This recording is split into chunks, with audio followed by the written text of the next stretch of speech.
We don't talk about Bruno, but we sure sing about him at the Hollywood Bowl. Hello, darlings, and welcome to Performance Perspective, where we talk about different shows, whether they're on stage or on TV.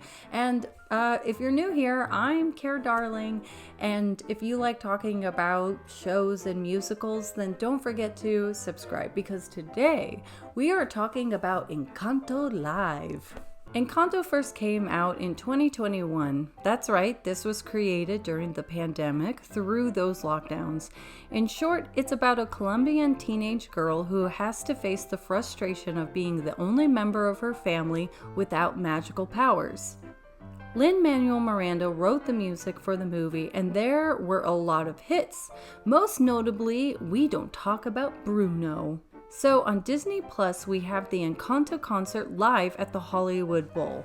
Now, if you don't know what the Hollywood Bowl is, let me tell you, it is the most magical thing ever. It's one of my favorite places in the whole entire world. So if you don't know this, I'm originally from Los Angeles, and listen, LA, she's a superficial girl, you know what I mean? Where it looks good, but on the inside, it's just like meh.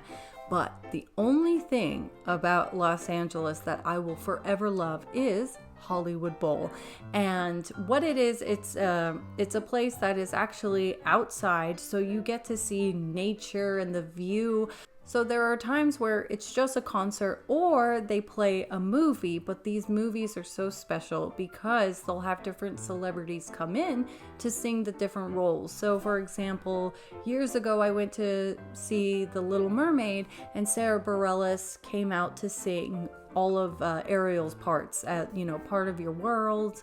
John Stamos came out as the chef, which was interesting because when they performed Little Mermaid, John Stamos was the chef on Disney. So I thought that was kind of cool in my head. Hollywood Bowl is so much fun because depending on what movie they're showing, or concert even, but specifically movie, people dress up and there's a costume contest. So yes, I competed in it. When they did Willy Wonka, Weird Al was singing as one of the Oompa Loompas, so I dressed up as Weird Al in Oompa Loompa, like a version of Weird Al as a Oompa Loompa, only to see him perform with also green hair, so I was like, he stole my look. But when they did Beauty and the Beast, I did get third place, and I was dressed up as the Gray Stuff. So it's a lot of fun. It's a great thing for the community to go and enjoy, and the stars that come and just like, I don't know how to explain it, because in a way it's really nostalgic for you because you're watching a movie that you love, but then you're seeing it in a new way, in a fun new way, like the Beauty and the Beast one, Rebel Wilson was singing as LeFou. So it's like you're almost re-experiencing something that you love. I did talk about Disney's Beauty and the Beast when they had their 30th celebration. That is also on Disney Plus, and I talk about how it's very similar to Hollywood Bowl. Like, you're watching the movie, but then ever so often they come out to do a performance of the songs live. And I thought it wasn't going to work, but it actually did. So go ahead and check out that video so we could talk about that over there. How they used the set was phenomenal by not just using the arches, building the staircase, and having the actual house, but the thing that stood out to me was the floor that lit up. So why is this concert so important? Let's talk about the 2022 Oscars. The movie was up for Best Musical Score, Best Song, Best Animated Feature, which it did win Best Animated Feature. We Don't Talk About Bruno was performed at the award show, but to me, it was disappointing. It's less than 4 minutes, and instead of featuring only the original cast, they had Megan Thee Stallion have her own verse, which she was more showcased. They took out my favorite part with Dolores, you know what I mean? Shh, shh, shh, shh. Oh. This concert is the thing that made me forgive that performance. We have the original cast come in to sing the roles. John Leguizamo, who did the voice of Bruno, isn't in it, but he doesn't have a song, so it makes sense for John to keep on with his schedule. Also, please don't make fun of me. I didn't take Spanish, but we're gonna we're gonna try. Sebastian Yatra, who is the original singer for Dos Oreguitas, isn't there, but Andres Cepeda sings it along with the elementary school kids. It's so cute because Lin-Manuel Miranda is the one to announce it to them that these kids are going to be singing the song live in front of like a huge audience. It's so wholesome. The whole cast is phenomenal, and when they come together to do the song, I was screaming with excitement when they pull out Bruno. But notice the dancers are dressed up as rats. So more about the concert itself. We have Anthony Parner as the conductor, which you'll see throughout the show.